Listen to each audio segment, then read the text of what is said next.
Hi everybody, this is Carrie, and I'm here today with an Ayurvedic yoga practice to support both energy and grounding following daylight savings time.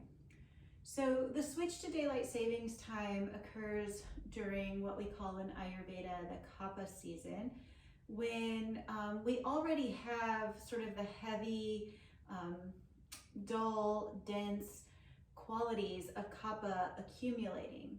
So this Kapha season, plus the addition of losing an hour during daylight savings time, can exacerbate the feelings of tiredness and lethargy and the lack of motivation that kind of follow that spring forward here at daylight savings. So at the same time, while it is Kapha season, sudden changes are very vata provoking, and they can leave us feeling a little bit off kilter and out of sorts. So it is Kapha season, and we do have some of those qualities of Kapha that are starting to accumulate, as well as just the feeling sleepy and feeling tired because of losing an hour of sleep, which are Kaphic qualities. But at the same time, we're dealing with a little bit of vata exacerbation or vata provoking energy as well, because we've had this sudden shift or this sudden change. So typically with yoga asana, we would pacify kapha and vata with very, very different types of yoga asana or yoga postures. Kapha needs more strong, energetic, and vigorous movements to motivate it, and vata needs more rhythmic movements to help stabilize and contain and ground it. So this practice is going to include some elements that both decrease kapha and at the same time calm and ground vata. So I've thought this through and kind of planned it very carefully so that we're not aggravating the vata even more with the postures that we really need to do to stimulate us and to kind of uplift us when we're feeling kind of heavy with those kaphic qualities. Okay, so we're going to start right away with some movement on hands and knees, with the hips stacked above the knees and the shoulders stacked above the wrists. And you can have a blanket underneath of your knees if you need the extra padding or the extra cushion there. And if you have a couple of blocks, I'd recommend having a few blocks close to the front of your mat as well. So we're going to start on hands and knees with the hips stacked above the knees, the shoulders stacked above the wrists. And we'll begin with a few rounds of the cat and the cow, lifting the tailbone, dropping the belly, and lifting the chest. And then exhaling to tuck the tail around the spine and take the chin to the chest. Cycling back and forth between the cat and the cow, following the rhythm of your own breath. So particularly the cow portion, or the back bending phase of the cat and the cow, is really great for pacifying kapha dosha. So back bends, heart openers, chest opening, they're all very stimulating. They kind of give us the motivation that we need when we're feeling sort of dull and heavy. And the rhythmic movement, just cycling back and forth, following the breath, is very, very grounding and calming and pacifying for vata. So we can use the cat and the cow here to really address both doshas that are provoked during the daylight savings transition. Let's do just one more round here, lifting the tail, dropping the belly, lifting the chest, and then tucking the tail, rounding the spine, taking the chin towards the chest. Coming back to a neutral spine, tucking the toes under. Raise the hips back and up into downward facing dog, Adho Mukha Svanasana. Downward facing dog we actually consider a tridoshic pose. So it has elements that help to pacify all three of the dosha. But in particular, pacifying for kapha because it's building on the inherent strength that kapha already possesses. And for vata, we have a closed energy chain. So both the feet and the hands are touching down and grounding to the earth, which is very calming and very pacifying, grounding for the kind of dispersed energy that someone with a vata imbalance might be experiencing. So we'll take one more breath in and out here. And then when you inhale, look towards your hands. Step your right foot forward in between your hands. And as you exhale, lower your back knee down to the floor, to the blanket. You can grab your blocks, take your blocks onto their highest height underneath of your hands. And then as you inhale, roll your shoulders back, lift your chest. Again, broadening across the front of the chest is very pacifying for Kapha, as it tends to get stuck or stagnant in the heart area. And then as you exhale, shift your hips back, straighten your right leg. Inhale and rock forward, rolling the shoulders back, lifting the chest.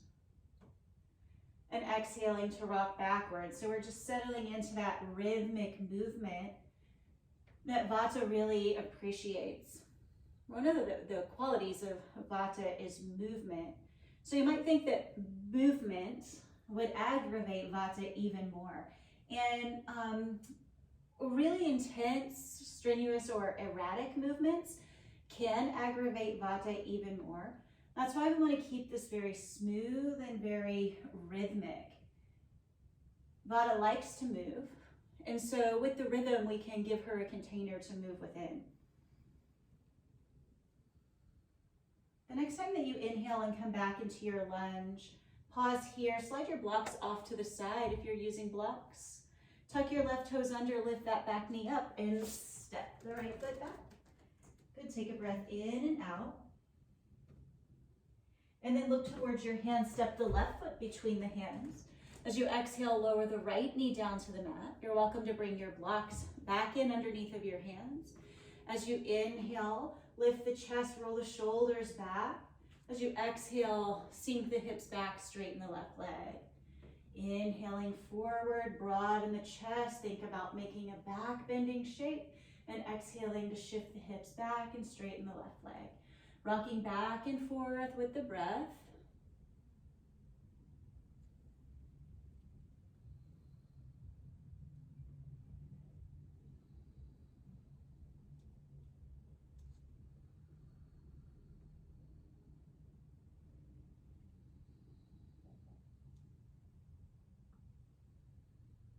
And the next time that you inhale, pause there in your lunge. As you exhale, go ahead and slide your blocks off to the side. Tuck your right toes under. Lift your knee up away from the floor. Look to the top of your mat. This time as you exhale, step your right foot forward to meet your left. So both feet are standing in their Tadasana or mountain stance at the front of your mat. Slide your hands onto your shins, your thighs, lengthen your spine, open your chest. Exhale and fold forward. We'll do a few more just like that, continuing with that smooth, rhythmic movement that helps to contain Vata. And exhale to fold forward. As you're flowing through a few more cycles like this, think about maintaining some connection with your hands. So if they don't touch the ground, let them slide up and down your shins as you lift and lower. Just keeping that closed energy connection between the hands and the feet. Thinking about creating a container for Vata. On your next breath in, come all the way to stand, circle the arms out and reach up. And exhale to release the hands together in front of the heart. Inhale and reach the arms out and up. We'll move through 2 rounds of Surya Namaskar A, exhaling to fold forward. So rhythmic movement again, but with some slightly more strenuous postures. Inhale and lengthen. Exhale and step or walk the feet back, plank pose. Breathing in. As you exhale, the knees can be up or down as you bend the elbows back in Chaturanga. And then inhale to point the toes, lift the chest. And exhale, Adho Mukha Svanasana, downward facing dog. Breathe in. And out for 1. Inhale. And exhale for 2. Breathe in. And out for 3. And then look towards the hands as you inhale. On the breath out, step or walk, feet to meet the hands. Breathing in to lift and extend the spine long. As you exhale, fold forward. On your breath in, come all the way to stand. Reach out and up. And exhale to bring the hands in front of the heart. 1 more round just like that. When you inhale, reach up. When you exhale, fold forward. Inhale to lengthen. And then exhale to plant the hands and step or walk, feet go back, downward facing dog.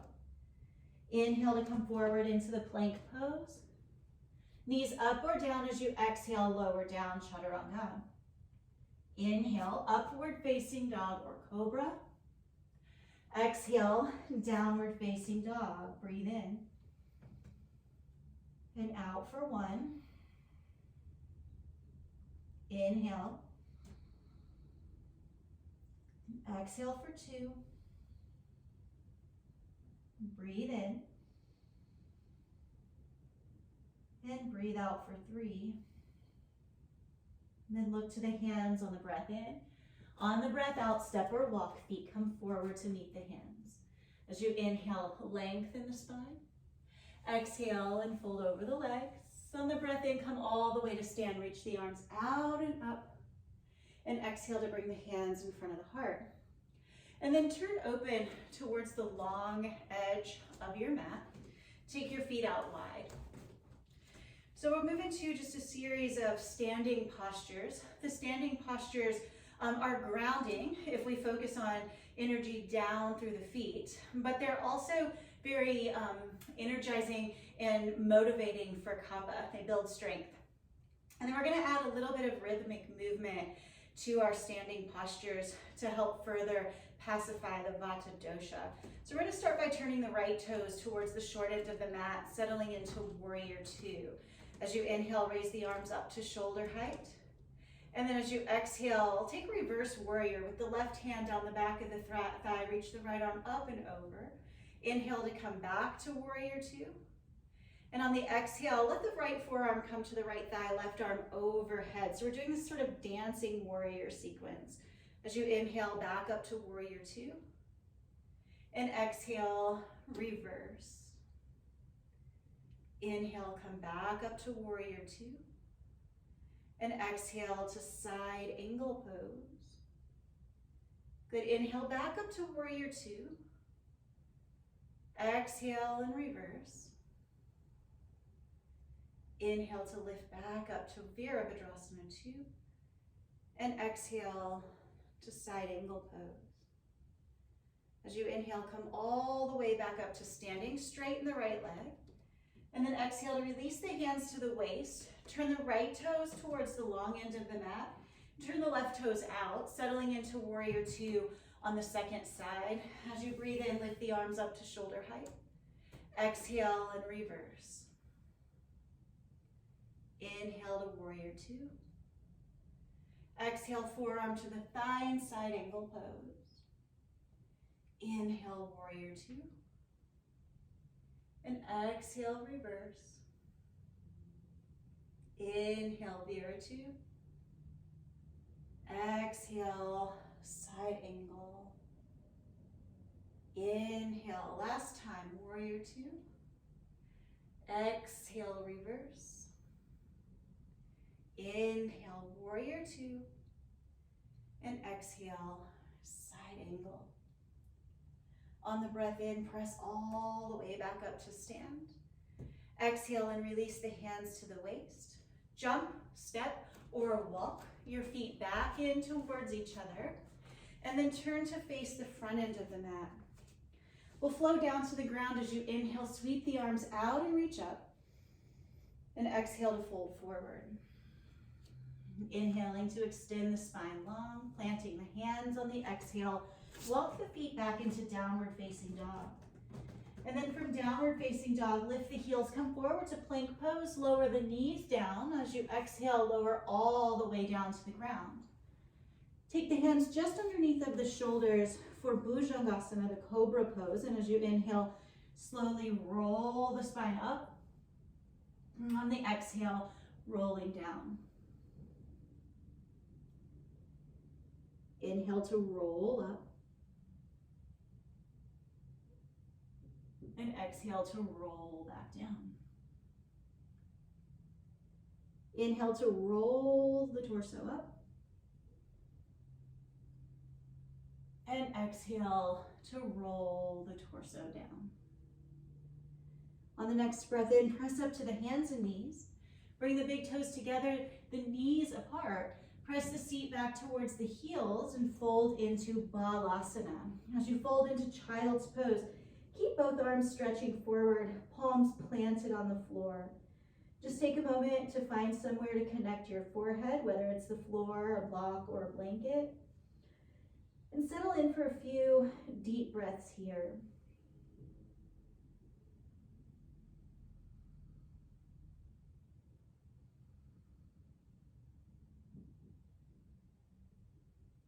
This is just a very short, very brief sequence that I hope helped you build some energy, that kind of lifted a little bit of the tiredness and the lethargy by pacifying the Kapha dosha, and at the same time left you feeling more grounded, more calm, and more at ease by pacifying the vata dosha. If you have time to continue with your practice, you might take a few moments of seated meditation, pranayama, or shavasana. If you don't have any more time left in your day, you can end here in child's pose. Thanks for practicing with me. It's always an honor to share these practices.